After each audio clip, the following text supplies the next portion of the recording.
Donc de retour sur les ondes de Radio Mojo 94.00. On est toujours en direct du CNUS Festival et aujourd'hui on reçoit des gens qui sont un peu étrangers au Festival CNUS, mais qui sont toujours dans l'art et dans l'exposition, même si certains d'entre eux font partie du festival et vont exposer aussi sur le CNUS Festival. Mais ils sont là pour nous parler d'un autre projet d'exposition qui se passe en ce moment à Bruxelles. Salut à vous. Salut. Salut. Alors je vous laisse peut-être chacun vous présenter dans l'ordre que vous voulez. On fait un petit tour de table et présentez-vous rapidement et puis Ok. Voilà. Bon alors je me présente, je m'appelle Clara Marciano et donc je suis sortie de la Cambre l'année dernière et là je suis actuellement en résidence à la Fondation Moonens. Et c'est à l'occasion d'une exposition dans laquelle j'ai invité 3 amis qui étaient aussi à l'option dessin à la Cambre avec moi, qu'on vient pour parler du projet. Voilà, donc je suis dessinatrice et puis je vais laisser donc Renaud se présenter. Ouais, bonjour, moi c'est Renaud Suanez du coup. Je suis encore étudiant moi à la Cambre et je suis en Master 2, donc là c'est la dernière année. Et voilà, donc j'ai été invité par Clara, on vient tous de l'atelier de dessin. Et voilà, sinon je suis français et je pratique essentiellement la peinture. Voilà, et tiens Arthur. Bonjour, moi je m'appelle Arthur Delay, j'ai terminé la Cambre il y a 2 ans, j'étais en dessin aussi. Et voilà, j'étais invité par Clara pareil à cette exposition, dans laquelle je présente des sculptures, c'est la première fois que j'en faisais. Voilà. Alors moi c'est Robin Wen, j'ai été dans la même promo que Clara, donc en dessin. Et donc je fais des installations et de la peinture essentiellement. Alors juste pour apporter une petite précision, je vais juste présenter l'exposition, donc qui s'appelle La science de la maison. Et donc on est 4 à exposer actuellement. Et voilà, enfin, c'est juste pour préciser que ma pratique c'est le dessin, mais pour l'occasion j'ai fait une série de personnages en pâte à modeler, donc c'est du modelage, rien à voir avec ce que je fais habituellement. oui, alors on va revenir un peu justement sur ce projet d'exposition. Donc vous êtes tous les 4 réunis dans cette exposition, il n'y a pas d'autres artistes, vous êtes que tous les 4, c'est ça ? Ouais. Et donc alors, est-ce qu'on peut parler peut-être du lieu déjà, le Moonens dans lequel toi, Clara, tu es en résidence, et après peut-être parler de la genèse de cette exposition, comment elle s'est construite, pourquoi tu as invité ces différents artistes autour de toi pour créer cette exposition. Ok, alors la Fondation Moonens, c'est une résidence qui accueille des étudiants qui sortent tout juste des écoles d'art. Donc il y a une première sélection qui se fait à partir du dossier des étudiants et ensuite une deuxième sélection qui s'opère et là on retient 4 personnes et ça se fait par rapport au jury de fin d'année. Le jury de Moonens vient voir les œuvres exposées pour le master des étudiants et puis fait la sélection à ce moment-là et j'ai eu la chance d'être retenue pour cette année. Et sinon pour expliquer un peu comment est né le projet, il faut dire que la Fondation Moonens a une grande exposition en juin où les 4 résidents présentent leur travail dans leur atelier. Mais avant cette exposition, on a droit à une carte blanche, ce qui fait que tous les 4, on peut, à tour de rôle, faire une exposition au rez-de-chaussée et inviter qui on veut. Donc moi j'avais cette idée qui me trottait dans la tête, j'avais récupéré des petites maisonnettes, des maquettes, des maisons de poupées que je trouvais en brocante et qui m'inspiraient pour une série de pâtes à modeler. Et c'est à ce moment-là que j'ai pensé à ce titre, La science de la maison, parce que déjà ça permet d'aborder des sujets qui touchent à l'écologie, parce qu'en fait quand on fait la traduction littérale de la science de la maison, enfin de l'écologie pardon, quand on fait la traduction littérale quasi Wikipédia, on prend donc éco, ça vient de eikos, qui est le domaine ou la maison, et puis logis, qui est la science, donc la science de la maison, qui permet de parler d'à peu près un petit peu tout ce qu'on veut du moment que ça aborde un peu le monde dans lequel on vit aujourd'hui. C'est un peu la thématique rêvée parce qu'on peut tout mettre. Et voilà. Donc tous les trois, vous avez été invités par Clara pour exposer. Est-ce que vous pouvez nous parler un peu de comment ça s'est passé, quand elle vous a contacté, et du projet que vous proposez? Est-ce que c'est un projet qui est spécifique pour cette exposition, ou bien c'est un projet qui se construit autour de votre travail personnel? Je vous laisse peut-être chacun un peu à votre tour vous parler de ça. Moi, du coup, j'étais très content parce que quand elle m'a parlé de ce projet, ça résonnait directement avec un travail que j'avais fait l'année passée, donc dans le cadre de mes études, mais en fait le travail esthétiquement et même dans la thématique qu'il abordait, ça rentrait directement avec la maison. C'est des décors intérieurs et ça parle d'intériorité. Il y a un espèce de jeu avec du mobilier Ikea, des espèces d'espaces fictifs avec des personnages, mais clairement, ça parle du domaine, quoi. Donc moi personnellement, j'ai pas eu besoin de créer de nouvelles pièces pour l'exposition, et ça tombait plutôt bien parce que disons que j'aurais pas eu spécialement le temps de faire des nouvelles pièces. J'ai juste eu à faire une petite sélection et voilà, ça a été comme ça, quoi. Tu peux nous donner juste un petit mot sur le travail que tu proposes du coup pour cette exposition? Ouais, alors moi ce sont des aquarelles, c'est une série d'aquarelles que j'ai appelée Éloge du silence, et ça parle en fait, c'est une volonté de créer des scènes qui sont un peu fictives, et en me servant d'objets qui sont issus de mon quotidien. Donc la plupart sont des objets assez banals que je trouve dans le mobilier qui m'entoure, ou alors je vais aussi prendre en photo les personnes qui m'entourent mais que personne d'autre que moi ne connaît, et en fait je vais arriver avec ça et créer des espèces de scènes d'intérieur. Et en fait c'était aussi la volonté de représenter et de créer une esthétique avec un minimum on va dire de fioritures, dans le sens où les personnages ils font rien à part exister dans l'espace, les objets non plus, tout est un peu figé et rien ne se passe, mais d'essayer de créer une tension quand même avec ça, quoi. Voilà. Ok, super. Toi Arthur, du coup, qu'est-ce que tu as proposé pour cette exposition? Moi j'expose des objets qui sont un peu indéfinis. J'aimais bien l'idée du spectateur qui se fait lui-même son idée de ce que peut être ou non cet objet. Moi, pour les réaliser, je suis parti, en fait, donc je suis à la base dessinateur. J'ai toujours dessiné, mais ça faisait un petit temps que je voulais me mettre à faire du volume, de la sculpture. Et je suis assistant pour un duo de sculpteurs, Martin Feipel et Jean Béchamel, qui m'ont prêté leur atelier ces 2 derniers mois. Donc j'ai pu enfin me lancer dans la sculpture, avec des matériaux avec de l'époxy notamment, et du silicone surtout, qui sont présents dans l'expo. Et donc pour réaliser ces formes, je suis parti des dessins que je faisais. Je dessine beaucoup en carnet, des petits dessins un peu style cartoon, marrant comme ça. Donc ces objets, pour moi, c'est à la base des têtes. Ce sera une tête un peu archétypale, donc qui est une sphère avec une grande protubérance qui serait comme un nez de menteur, et une bouche toute ronde, qui rappelle aussi les 2 sexes. Et je voulais parler de trucs un peu élémentaires comme ça, la vie en soi, et décliner ces formes de façon différente et voir comment je pouvais m'amuser avec ça. Les présenter de façon un peu pathétique, notamment les 2 qui sont exposés sur des petites étagères. Donc voilà, la condition humaine, tout ça. Et ouais, je voulais jouer avec la forme. Et c'était une super occasion pour moi d'avoir cette exposition pour me lancer dans ce projet. Enfin, ça me trottait en tête depuis un petit temps, mais je m'étais jamais lancé. Et là, j'avais l'atelier qu'on me prêtait et le matos, et l'expo qui tombait, donc c'était assez chouette. Super. Toi Robin, du coup, tu peux nous parler aussi de ta proposition? Oui. Et je crois qu'on a tous un travail qui est très personnel, et finalement c'est quand même assez bien rendu, et ça a quand même fait pas mal d'écho par rapport à certaines pièces.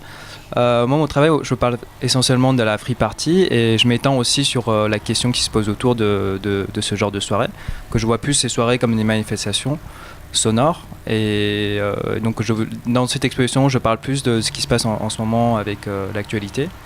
Avec les manifestations, etc. Donc je présente justement une sculpture sonore avec des mégaphones autour, où les personnes sont invitées justement à dire ce qu'ils veulent. Donc à la base, il y a quand même un son qui est préenregistré, et les gens ils peuvent rajouter au fur et à mesure ce qu'ils veulent exprimer, et à force, avec toutes les voix accumulées, le message devient quelque part illisible. Il y a aussi des mousses de chien que je présente à la base, qui est fait à partir de la mousse expansive. C'est ce qu'on utilise dans les bâtiments, donc ça correspond aussi très bien avec le thème. Et aussi ces matériaux aussi thermique, mais aussi d'insonorisation sonore. Donc ça s'y fait très bien avec la sculpture. Alors dans cette exposition, il y a le titre, la science de la maison, donc il y a cette question un peu à la fois du foyer et à la fois, comme tu disais aussi Clara, de l'écologie, ce rapport-là.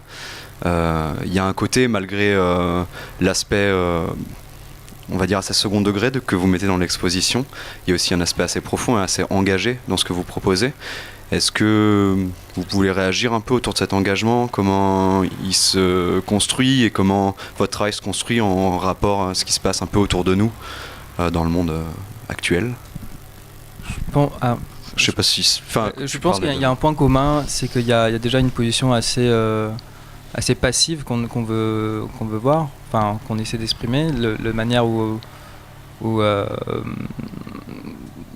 en tout cas dans mon travail de manière où on subit les manifestations presque décoratives, et on ressent aussi ça dans le boulot de Renaud, mais aussi parmi d'autres. Et Clara, peut-être. Oui, j'allais dire que ce qu'on retrouve quand même dans nos travaux, c'est un côté, c'est un peu le désenchantement du monde, quelque chose de très, de pathétique, comme tu disais Arthur, mais aussi en même temps de très drôle, parce que c'est tellement grave, tellement pathétique ce qui nous arrive, d'en arriver à la situation dans laquelle on se trouve actuellement. À la fois on a envie de rire et puis on a envie de pleurer, parce que on ose à peine y croire, quoi. C'est vrai. Et on voulait clairement l'aborder de manière un peu légère, parce qu'on en discutait et on se disait qu'il n'y avait rien de pire que de faire une expo un peu lourde et ennuyeuse, qui pourrait être un peu c'est vrai qu'on chargée c'est sympa de rigoler, de prendre ça avec un peu de légèreté aussi, quoi. Oui, voilà, on s'est bien amusé. Puis on a fait aussi une œuvre à tous les quatre. On a eu cette idée, je sais pas qui est le premier qui a eu cette super idée de faire le plongeoir. Donc un super plongeoir qui est en surplomb par rapport à l'exposition, donc, qui se trouve sur la mezzanine et qui débouche sur rien, sur le béton. Voilà. Entouré par les chiens, par les chiens de Robin, comme une meute de loups prête à l'attaquer. Et puis il y a aussi des textes qui accompagnent l'exposition pour ajouter un petit côté ironique et puis jouer sur le côté notice Ikea un petit peu. On l'a détourné, on a fait quelque chose d'absurde. Donc comment utiliser chaque œuvre. Oui, j'invite vraiment les gens qui viendraient voir l'exposition à lire ces textes. Ils sont très riches et je trouve qu'ils apportent beaucoup aux pièces aussi, parce qu'ils ne sont pas seulement explicatifs, ils sont aussi riches de sens et ils rajoutent un niveau de lecture, je trouve, super intéressant. Je sais pas, j'ai vu que vous avez ramené les textes, je sais pas si ça a un sens de les lire à la radio, peut-être pas du tout. Je sais pas, qu'est-ce que vous en pensez? Non, hein. Non, il vaut mieux que les gens viennent et les lisent en même temps parce que c'est vrai que ça ouvre le sens et puis on peut faire des interprétations en plus de ce qu'on voit. Alors du coup, pour les gens qui voudraient venir voir l'exposition, comment ça se passe? Où est-ce que c'est? Quelle est la bonne adresse? Et les horaires, et puis un peu toutes ces infos-là, quand est-ce que ça finit, okay. etc. Alors, je vais donner les bonnes informations. Donc, pour venir voir l'exposition, il reste plus que 2 dates. Donc, il reste ce dimanche, de midi à 18h. Et puis, on va aussi lancer un événement dès ce soir pour un finissage, le 22, qui durera de 18h à 22h. Et voilà, on va écouler notre petit stock de bière qui nous reste du vernissage. C'est qu'on n'a pas été gâtés par le temps lors du vernissage, alors on voudrait finir sur une note plus sympa. Ok, super. Donc du coup, il y a ce finissage le 22 et sinon dimanche pour voir l'expo. Est-ce que rapidement on peut conclure peut-être avec chacun vos futurs projets, ce qui va se passer Clara, je te laisse peut-être commencer. Bon, toi, il y a le Moonens évidemment qui arrive. Oui, qui arrive là dans moins de 3 semaines. Donc le 6 juin, en fait, la Fondation Moonens va ouvrir ses portes pour l'exposition de fin de résidence.